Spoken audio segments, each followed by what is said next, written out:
Welcome to Cage Minds. I'm Mika Frankl, and today joining us, he's an MMA featherweight. I don't exactly know what weight division he is in boxing, but he's done that too. He's going to fight for the Fury FC Featherweight title next weekend.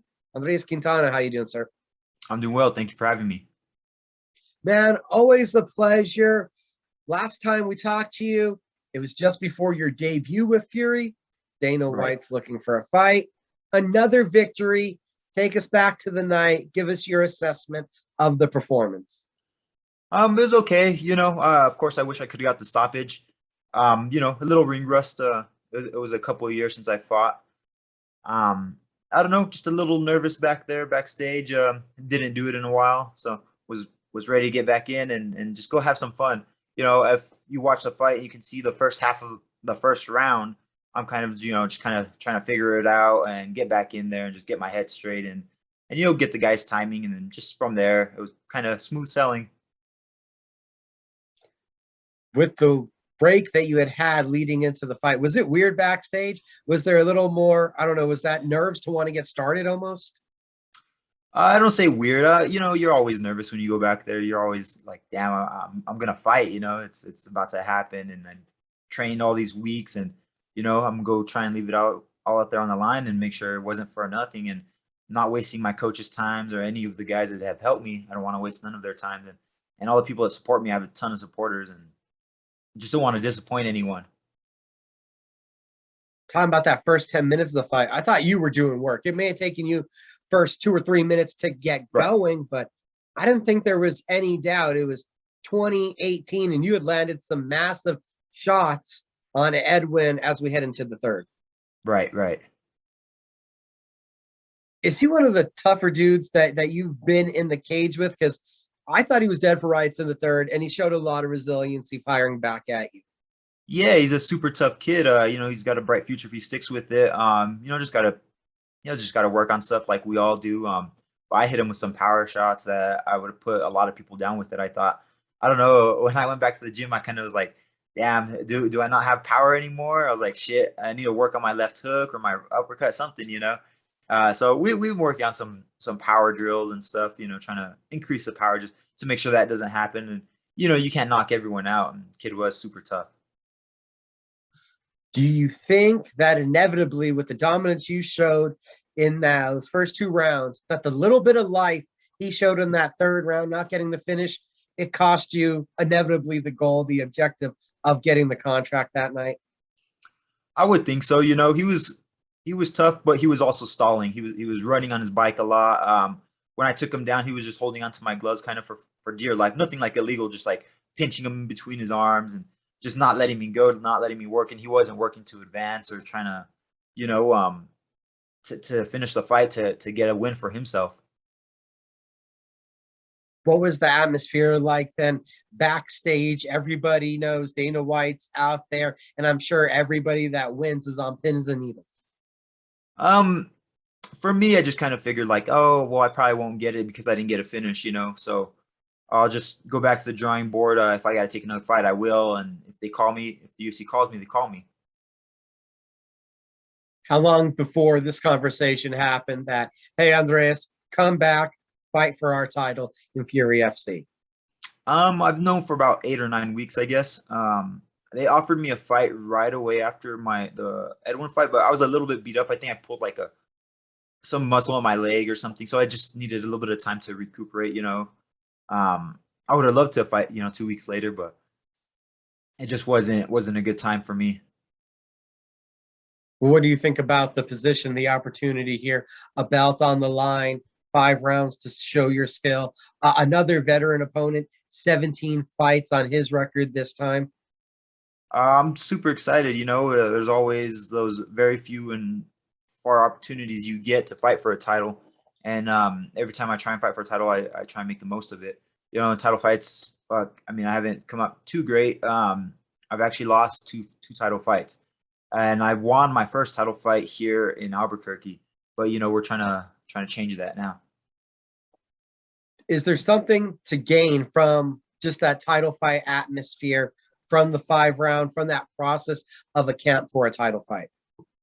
I guess you can say there is just kind of being just knowing you could go 5 rounds, because I that's what I've been doing all camp. We've been doing circles. I've been going 5 rounds with a fresh guy each round. It's tough. It kind of takes me back to the tournament for Combate. And I've seen through social media, besides your gym, hitting up a variety of spots here locally in Albuquerque. What has it been like getting those different looks, those different styles, those different bodies? It's great. I think everyone kind of needs it at some time and point, because you get used to the people at your gym. They know your tendencies, you know their tendencies. So it's kind of like you're not evolving as much. But when you get thrown in there with someone else, you're like, yeah, look, I got to be careful with everything. I don't know what this guy does. I don't really know this guy. I got to be on my toes. Does that help with shaking off even a little more of, well, not shaking off the rust because you already had the fight, but just continuing to build up the familiarity factor because it has that heightened intensive danger in those sparring sessions? I would think so. It gives me like a sense of like, oh, I could deal with anything that's thrown my way. These guys are all super good at different various things, and I've been handling everything well.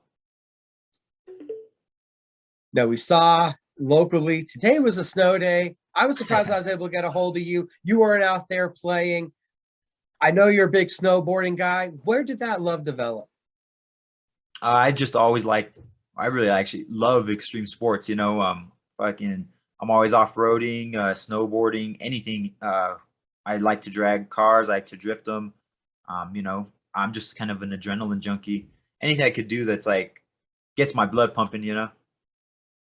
Okay, so what hobbies haven't you done? Which ones are there still on that bucket list that you're like, all right, I want to do this?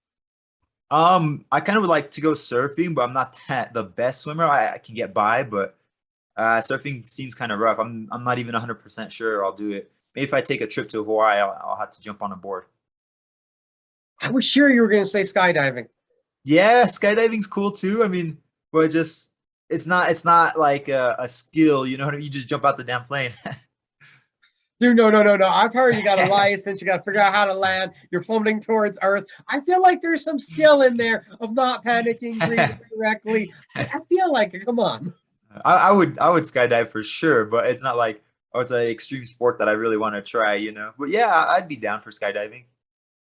See, now skydiving, see that sounds simple again coming around. So you're doing that for excitement, for fun, and your profession is you jump in a cage. Yeah.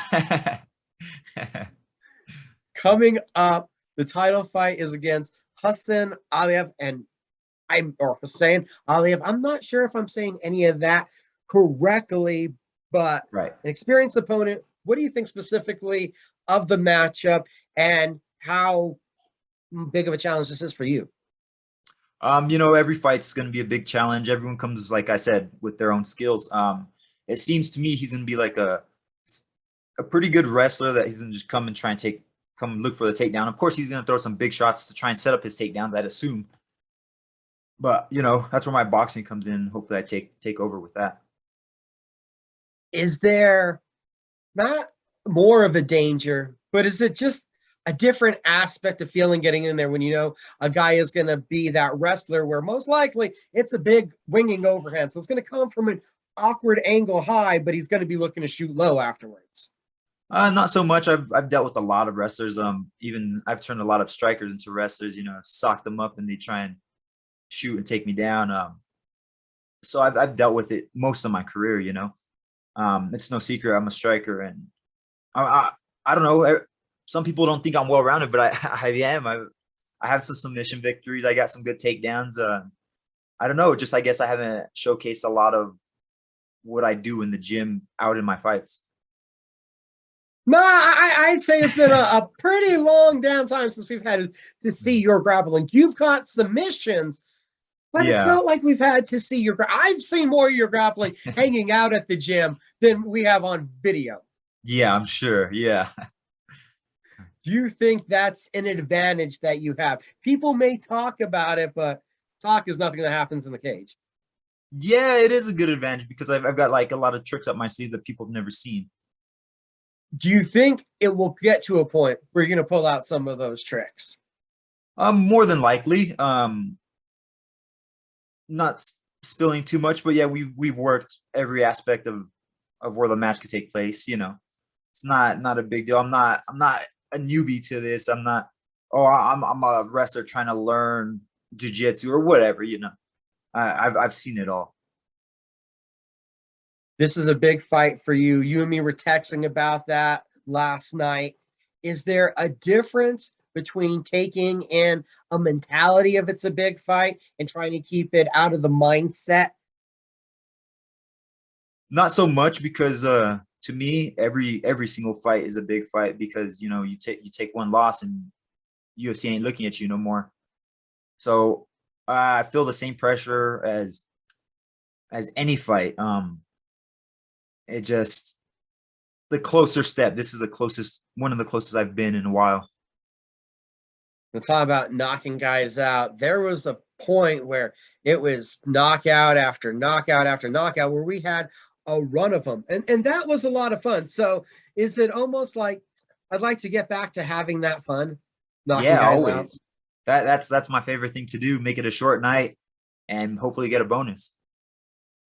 Now, if talking about having fun, we already mentioned the adrenaline junkie, all those activities. What else is fun for Andres? Just like I mentioned before, I'm a big car guy. I like going fast. I like drifting. And off-roading. Off-roading's something I love doing. I've been doing it since I was a kid. I think I've even been off-roading longer than I've been fighting. So that really says something. We used to have ATVs when I grew up in El Paso, and we used to just go to the desert, and that's where I learned to drive. Kind of, they're all standard. So, and Okay, so real quick, somebody comes yeah, at you and they're like, "Hey, Andreas, we got a race, and you can go drive today, but you got to choose one. You can, quarter mile and whatever car we have. You can go on to the rally track, or even get more into the four wheeling. Which one are you choosing?" oh man, that's a pretty hard decision. I'd probably have to go quarter mile just because I'm most familiar with. Most familiar with the speed? That's the one that you would take, top. Yeah, I would think so. All right, and you're gonna have to be honest here. I don't know if we have any tracks locally, but you've went and drifted. I haven't drifted myself like in a track, but yeah, around town, yeah, I've practiced because there are races and stuff, and I've been setting up my car to drift, and I've been, you got to test and tune. Oh, so this is something you're gonna get deeper into. Yeah, for sure, for sure. The All season right, will be all coming right. up this summer. Okay, so you got something you're already planning. Yeah, Okay, so is this going to be the bullet car, or you separating the car and the fight nickname? I'm not sure. I actually haven't really thought much about it. Oh, come on, it's you. You're an entity. I'd like to throw a logo on there. All right, so we'll get the Yeah, bullet logo across the side. yeah, something. And then anime wise, I know you are a big anime guy. Into anything new right now? Nothing new. I've actually just been trying to catch up on some Gundam. The whole series. I started from way back in like I think they came out in like '79 or something. And it's been, a long running series. Just catching up on that. Gotta ask, you haven't been watching Attack on Titan? I haven't. Everyone tells me to though. My brother and his girls, they love Attack on Titan. Dude, I've my seen a wife, few episodes, but yeah, I haven't checked it out. dude, one of the main characters in the saga, Eren, he has the Thunderbolt attack. I was literally reading that the creators were inspired to do it off of Yushin Okami. Really? Huh. Really, there's a couple of combat sports crossovers. There's even a sequence where I swear there's two giants fighting and one gets the other one in a triangle choke. Damn, that's pretty cool. You know what I've been watching also is Baki the Grappler, the original Baki the Grappler, not the new one on Netflix. Oh, okay. I see. I've seen that one on Netflix. I haven't watched the original. Yeah, it's like a prequel, like from back in the '90s. All right, nice, nice, nice. So you've been sticking back to the classics. Yeah, I kind of am. I'm more like a Dragon Ball Z, Yu Yu Hakusho kind of back in the '90s era. Oh, talking about Dragon Ball Z, I'm sure you saw. Did you see Chris Brown's trunks that he's been fighting in his last couple fights? I saw his fight. I didn't notice his trunks though. Man, I'm gonna have to send you a picture, total Dragon Ball Z theme on him. Yeah, that's cool, man. And congrats to Chris. You know, I saw he had a big victory in the main event of LFA. Right? I'm like, you see, you're just too in tune to the fights. I'm taking in every little thing. And for everybody that's wondering, now we've gotten to the animes, we've gotten to the adrenaline junkiness. What's your favorite color? I guess red. Of course, you just want to see blood. Yeah, that's the main reason. You already know. You're out there doing all this driving all the time. What are you out there bumping right now? Kind of a mix of everything. I'll stick to hip hop, some rock. What I've actually been doing a lot when I'm driving is listening to some books, some audiobooks. Oh, audiobooks? Yeah. Any Believe it or particular not. subjects? The book I've been listening to this whole camp is 33 Strategies of War by Robert Greene, which, you know, fits pretty well. Yeah. Picking up any thoughts, any new ideas. You don't have to get into them, but just picking them up from these books. Of course, always that's the main reason we read and we seek more knowledge. You know, just trying to better my craft. What has changed biggest in the mindset over, well, the last decade I've known you from young Andreas to this Andreas as a fighter? I guess you could say I fight, I don't want to say more conservative, but I guess more smart.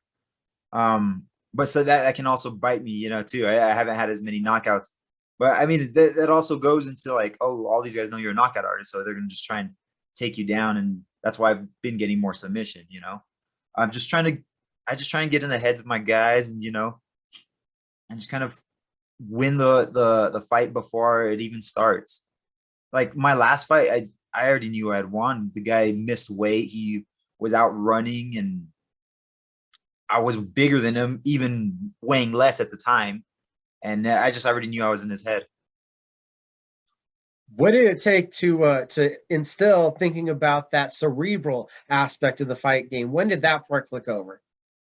I've always thought about it, but it just kind of more clicked over, you know, I guess during when I was with Combate. I used a lot of mind games, a lot of tactics in there. I don't know if you guys saw any of my interviews from Combate or the press conferences we did, but I talked a lot of shit. So was that something it came about mingling and having to be around everybody and kind of seeing the bravado that everybody was portraying? Yeah, and Combate was a little different because they would like have all their fighters, like everyone from the tournament would go out and like go bowling together. I was like, I don't want to go bowl with these motherfuckers. Like, I wouldn't even talk to anyone, and like they're all like their best friends and stuff. I'm like, I'm trying to kill every single one of these guys. And it was just kind of different. It's just weird to me. Wow. So there was a lot of, even though the relationship didn't end well, benefits still from that experience with Combate. No, of course. I don't say the relationship ended badly. It just, you know, they were going a different direction. They were probably trying to cut back on expenses, and I was an expensive fighter at the time, you know, with them. And you know, I had a ton of fights, and we just couldn't come to an agreement. It's just business. How long did it take in the career to also understand that aspect, that first and foremost, this is business? Pretty early on, I've had some amazing coaches and some amazing people around me to, you know, show me, hey, it's not all about, oh, who's the best fighter, who's the best this. It's a game. It's who wants to see you. The fight's coming up. How good are you feeling? Oh, I feel amazing. I feel better than I have the past 3 years because I haven't been fighting. I'm on a consistent schedule, you know. You didn't fight for 3 years. And I know you said there was some rust, but there also had to be a fresh body in there, right? You weren't injured or banged up for a while. That had to be nice to not have that mileage. Yeah, I was training also somewhat to an extent, but not as hard, of course, which I rested up. And if I didn't feel like going to the gym, I wouldn't go, you know. But like now in camp, like I'm going every single day, 2 times, 3 times a day. It's like, no, if I want to, it's you're gonna go. It's been 2 camps back to back, so it's time to say you feel fully back in the process. I do, yeah. I'm I'm back and we're ready to go. We're ready to jump in the UFC and, see what we got.